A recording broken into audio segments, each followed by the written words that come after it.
Les saludo con la preciosa paz de nuestro Señor Jesucristo.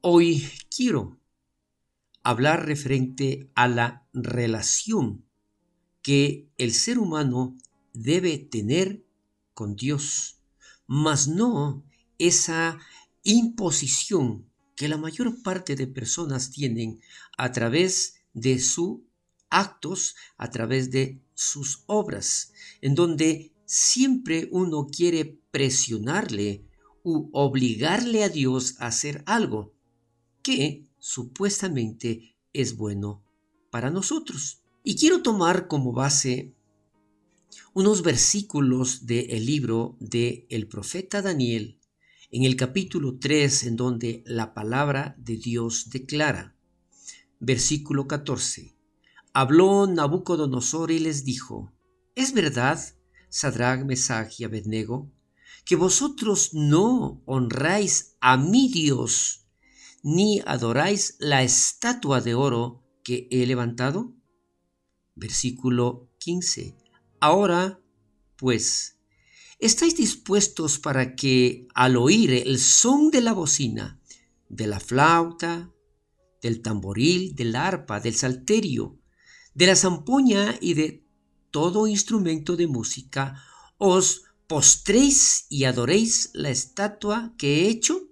Porque si no lo adoraréis, en la misma hora seréis echados en medio de un horno de fuego ardiendo.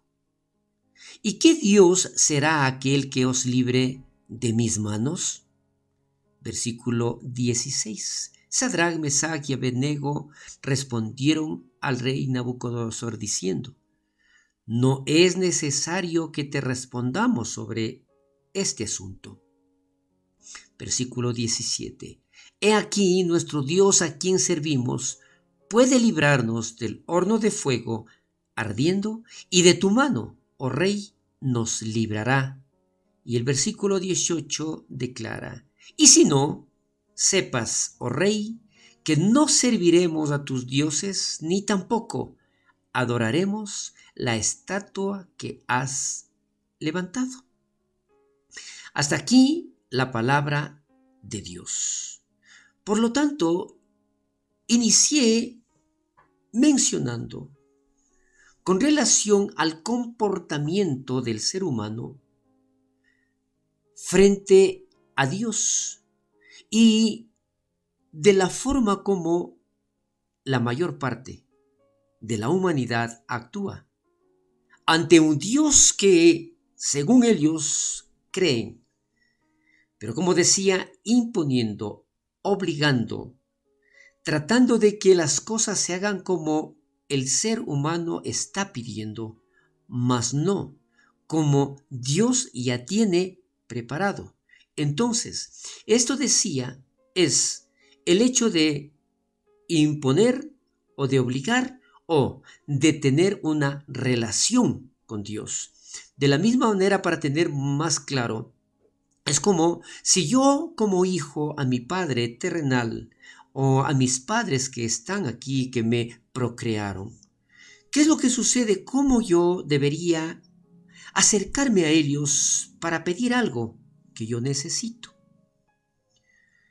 ¿Exigiéndoles que así se haga o conversando con ellos para exponer lo que yo requiero y si realmente eso me conviene o no?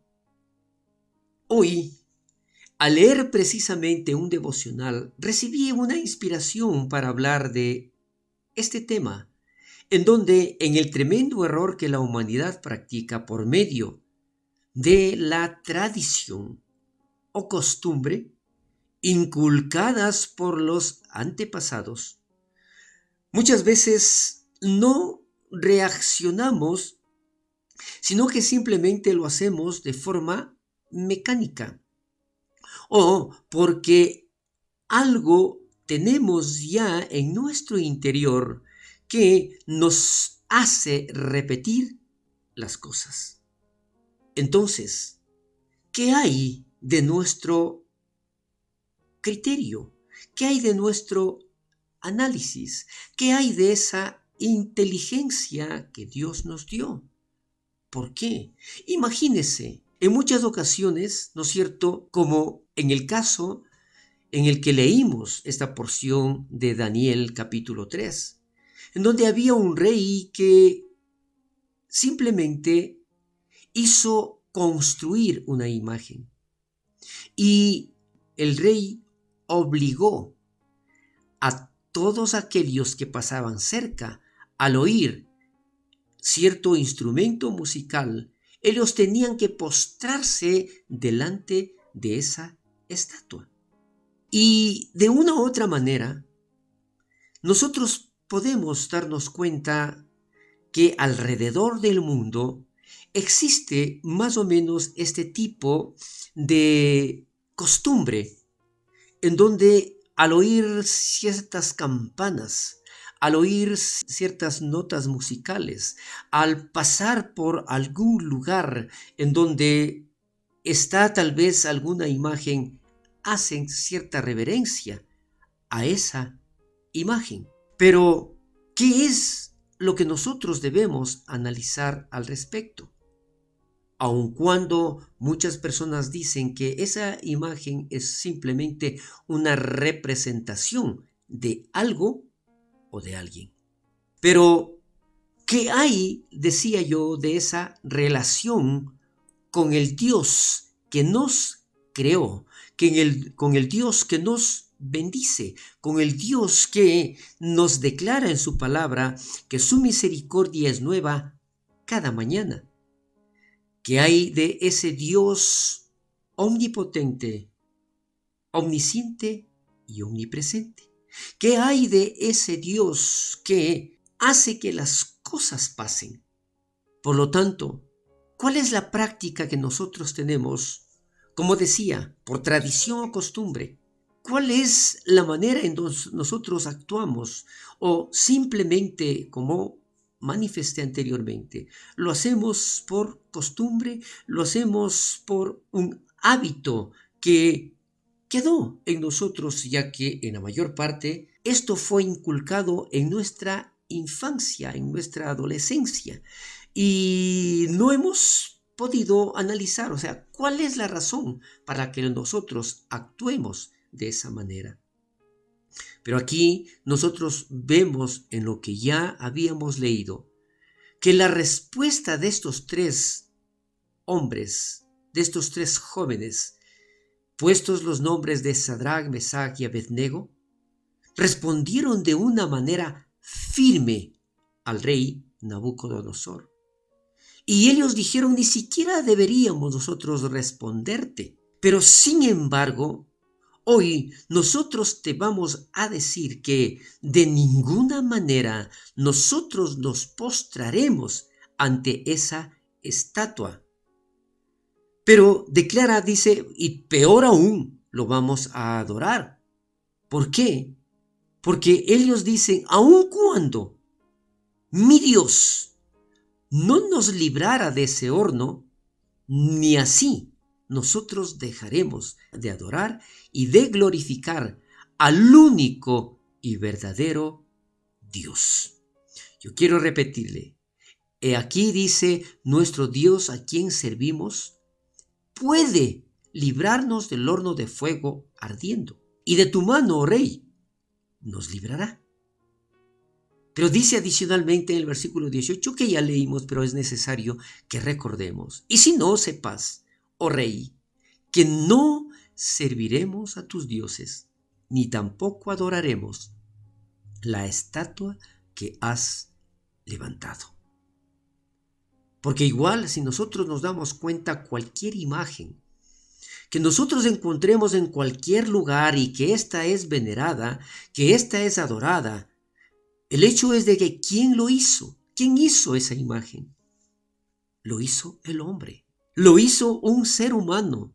Por lo tanto, y lamentablemente, esa imagen no tiene vida. Es una imagen inanimada.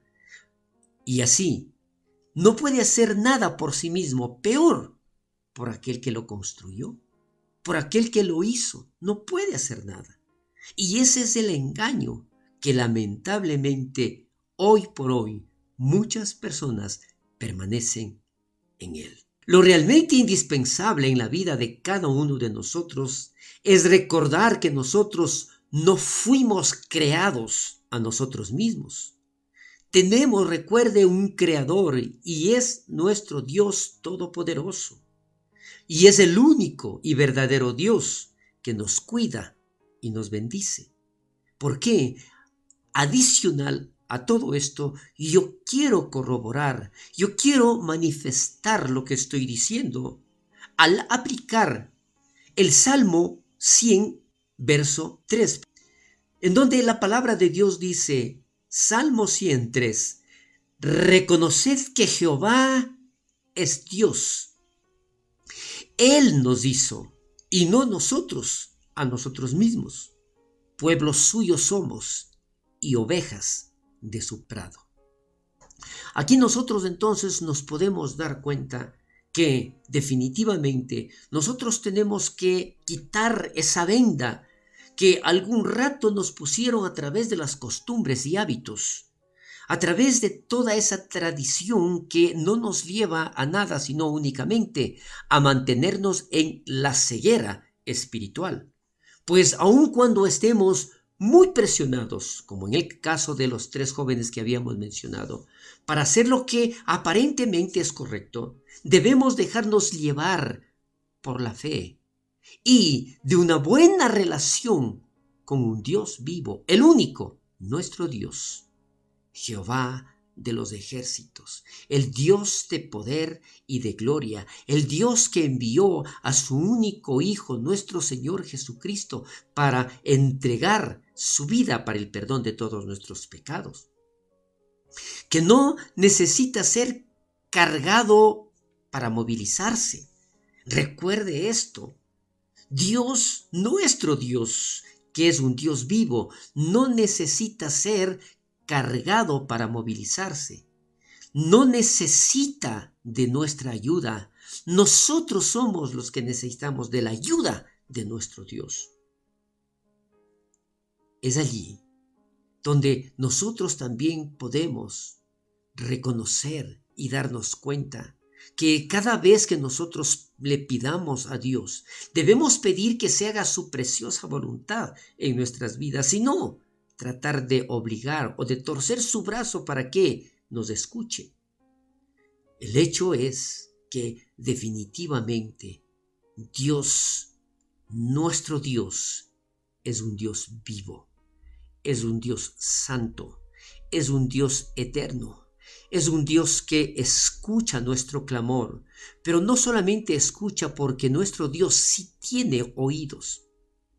Nuestro Dios sí puede movilizarse. Nuestro Dios sí tiene vida. Y es un Dios que no solamente escucha, decía, sino que es un Dios que nos responde nuestras oraciones. Es un Dios que nos bendice día tras día. Es un Dios que nos ha regalado este día. Es un Dios real. Es un Dios que obra y que no espera de nuestras obras. Por lo tanto, recuerde, debemos reconocer que Jehová es Dios. Él nos hizo y no nosotros a nosotros mismos. Que Dios bendiga poderosamente su vida y a toda su familia. Bendiciones.